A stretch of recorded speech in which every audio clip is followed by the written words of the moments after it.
एसटीच्या प्रवासामध्ये महिलांना 50% सवलत तिकीट दरात दिली जाते। मात्र यामुळे एसटी महामंडळाला दररोज 3 कोटींचं नुकसान होतंय आणि तशी कबुली खुद्द परिवहन मंत्री प्रताप सरनाईक यांनीच दिलेली आहे। त्यामुळे आधीच अपात्र लाडक्या बहिणींवरनं वाद पेटलेला असताना आता एसटी प्रवासातल्या महिलांच्या सवलतीवर सुद्धा संक्रांत येणार आहे का असा सवाल विचारला जातोय। पाहूयात त्या संदर्भातला हा एक स्पेशल रिपोर्ट।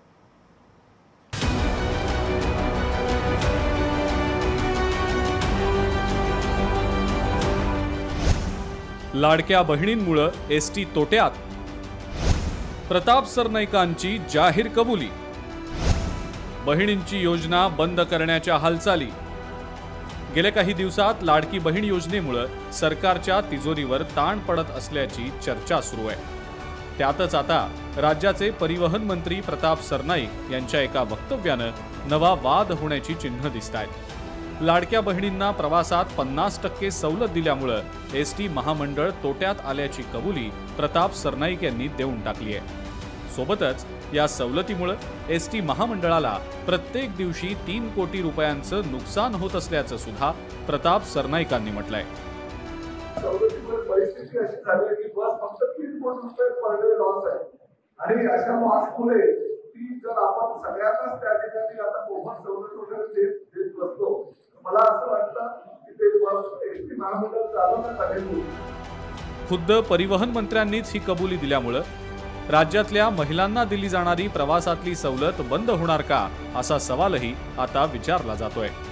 याबाबत उपमुख्यमंत्री एकनाथ शिंदेंना विचारलं असता त्यांनी मात्र राज्यातल्या महिलांना आश्वस्त केलंय। एसटी मध्ये लाडक्या बहिणींना महिलांना 50% सवलत दिलेली ती सवलत बंद होणार नाही। एसटीच्या प्रवासात महिलांना जी सवलत दिली जाते त्याचे पैसे सरकारनं एसटी महामंडळाला दिले पाहिजेत असं म्हणत काँग्रेसचे प्रदेशाध्यक्ष हर्षवर्धन सपकाळ यांनी राज्य सरकारवर टीकास्त्र डागलंय।